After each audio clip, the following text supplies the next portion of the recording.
ಹೊರಗುತ್ತಿಗೆ ನೌಕರರ ನೇಮಕಾತಿ ಕುರಿತು ಸುಪ್ರೀಂ ಕೋರ್ಟ್ನಿಂದ ರಾಜ್ಯ ಸರ್ಕಾರಕ್ಕೆ ಹಿನ್ನಡೆಯಾಗಿದೆ. ನ್ಯಾಯಾಲಯವು ಹೊರಗುತ್ತಿಗೆಯು ಸರ್ಕಾರದ ಜವಾಬ್ದಾರಿಯಿಂದ ನುಣುಚಿಕೊಳ್ಳುವ ಪ್ರಯತ್ನವೆಂದು ಹೇಳಿದೆ. ಈ ಹಿನ್ನೆಲೆಯಲ್ಲಿ ಹೊರಗುತ್ತಿಗೆ ವ್ಯವಸ್ಥೆಗೆ ಬ್ರೇಕ್ ಹಾಕಲು ಮತ್ತು ಖಾಲಿ ಹುದ್ದೆಗಳನ್ನು ಭರ್ತಿ ಮಾಡಲು ಸಂಪುಟ ಉಪಸಮಿತಿ ಪರಿಹಾರ ಮಾರ್ಗಗಳನ್ನು ಹುಡುಕುತ್ತಿದೆ. ಬದ್ಧತಾ ವೆಚ್ಚದಿಂದ ಪಾರಾಗಲು ಹೊರಗುತ್ತಿಗೆ ಮೊರೆ ಹೋಗಿದ್ದ ರಾಜ್ಯ ಸರ್ಕಾರಕ್ಕೆ ಸುಪ್ರೀಂ ಕೋರ್ಟ್ ಚಾಟಿ ಬೀಸಿದೆ. ಸರ್ಕಾರ ಉದ್ಯೋಗದಾತ ಹೊರತು ಮಾರುಕಟ್ಟೆ ಪಾಲುದಾರ ಅಲ್ಲ ಎಂಬ ಕೋರ್ಟ್ ಹೇಳಿಕೆಯನ್ನ ನಾನಾ ಇಲಾಖೆ, ನಿಗಮ ಮಂಡಳಿ, ವಿದ್ಯಾಲಯಗಳು ಸೇರಿ ಸುಮಾರು 3.80 ಲಕ್ಷ ಹೊರಗುತ್ತಿಗೆ ಹುದ್ದೆಗಳ ವಿಚಾರದಲ್ಲಿ ಸರ್ಕಾರ ಇಕ್ಕಟ್ಟಿಗೆ ಸಿಲುಕಿದೆ. ಈ ಹಿನ್ನೆಲೆಯಲ್ಲಿ ಹೊರಗುತ್ತಿಗೆ ವ್ಯವಸ್ಥೆಯನ್ನ ಮುಂದುವರಿಸಿಕೊಂಡು ಹೋಗಲಾಗದು, ಕಾಯಂ ನೇಮಕದ ಹೊರೆಯನ್ನ ಭರಿಸಲಾಗದು ಎಂಬ ಸಂದಿಗ್ಧದಿಂದ ಪಾರಾಗಬೇಕಾಗಿದೆ. ಪ್ರಮುಖವಾಗಿ ಸಿ ಮತ್ತು ಡಿ ವೃಂದದ ನೇಮಕಾತಿ ನಡೆದು ಹಲವು ವರ್ಷಗಳೇ ಕಳೆದಿದ್ದು ಹೊರಗುತ್ತಿಗೆ ಮೇಲೆ ಸರ್ಕಾರ ಅವಲಂಬಿತವಾಗಿದೆ. ಆರೋಗ್ಯ ಇಲಾಖೆಯ ಶುಶ್ರೂಷಕರು, ಎಸ್ಕಾಂ ಸಿಬ್ಬಂದಿ ಸೇರಿ ನಾನಾ ಇಲಾಖೆಗಳಲ್ಲಿ ಅಪಾಯಕಾರಿ ಕೆಲಸ ಮಾಡುವವರು ಹೊರಗುತ್ತಿಗೆಗೆ ನೌಕರರಾಗಿದ್ದಾರೆ.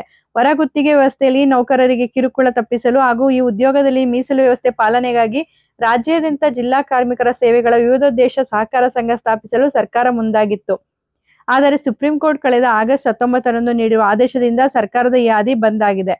ಜಿಲ್ಲಾ ಮಟ್ಟದಲ್ಲಿ ಸಹಕಾರ ಸಂಘಗಳನ್ನು ಸ್ಥಾಪಿಸಿ ಹೊರಗುತ್ತಿಗೆಗೆ ಸೇವೆ ನೀಡಲು ಮುಂದಾಗಿತ್ತು.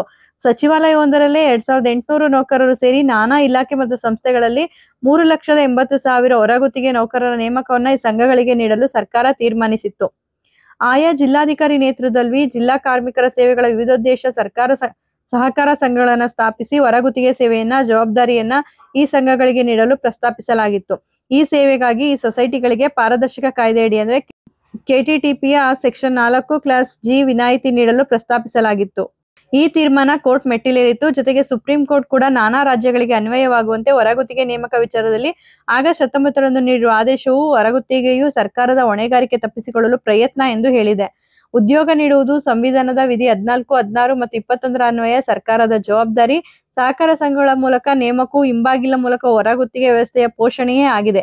ಹಾಗಾಗಿ ಅಪಾಯಕಾರಿ ಕೆಲಸಗಳು ಸೇರಿ ನಾನಾ ಹುದ್ದೆಗಳಿಗೆ ಕಾಯಂ ನೇಮಕವೇ ಆಗಬೇಕು ಎಂದು ಸುಪ್ರೀಂ ಕೋರ್ಟ್ ಆದೇಶ ನೀಡಿದೆ. ಹೊರಗುತ್ತಿಗೆ ನೌಕರರ ಸಕ್ರಮವೋ ಅಥವಾ ನೇರ ನೇಮಕವೋ ಈ ಎರಡು ಆಯ್ಕೆಗಳಲ್ಲಿ ಒಂದನ್ನು ಅವಲಂಬಿಸುವಂತೆ ಕೋರ್ಟ್ ಸೂಚನೆ ನೀಡಿದೆ. ಹೊರಗುತ್ತಿಗೆ ಅವಲಂಬನೆಯು ಸಂವಿಧಾನದ ಸ್ಪಷ್ಟ ಉಲ್ಲಂಘನೆ ಎಂದು ಹೇಳಿದೆ. ಸಂಪುಟ ಉಪಸಮಿತಿ ಸಲಹೆ ಏನಂದ್ರೆ ಎಸ್ಕಾಂ ಕೆಳ ಹಂತದ ಸಿಬ್ಬಂದಿ, ಆರೋಗ್ಯ ಇಲಾಖೆಯ ಸಿ ಮತ್ತು ಡಿ ನೌಕರರು, ಗಣಿಗಳಲ್ಲಿ ದುಡಿಯುವವರನ್ನ ಕಾಯಂ ನೇಮಕ ಮಾಡುವುದು, ಉಳಿದ ಇಲಾಖೆಗಳಲ್ಲಿ ಖಾಲಿ ಹುದ್ದೆಗಳ ಹಂತ ಹಂತವಾಗಿ ಭರ್ತಿ ಮಾಡುವುದು, ಇನ್ನು ಮುಂದೆ ಪ್ರತಿ ವರ್ಷ ಖಾಲಿ ಹುದ್ದೆಗಳ ನೇಮಕ ಮಾನದಂಡವನ್ನ ಪಾಲಿಸುವುದು ಅಂತ ಹೇಳಿ ಸುಪ್ರೀಂ ಕೋರ್ಟ್ ಸ್ಪಷ್ಟವಾಗಿ ತೀರ್ಪನ್ನ ನೀಡಿದೆ. ಈ ಒಂದು ಮಾಹಿತಿ ಉಪಯುಕ್ತ ಆಗಿದೆ ಅಂತ ಭಾವಿಸ್ತೀನಿ. ಯಾರೆಲ್ಲ ಹೊಸದಾಗಿ ನಮ್ಮ ಚಾನಲ್ನ ನೋಡ್ತಾ ಇದ್ದೀರಾ ಸಬ್ಸ್ಕ್ರೈಬ್ ಮಾಡಿಕೊಂಡು ನೋಡಿ.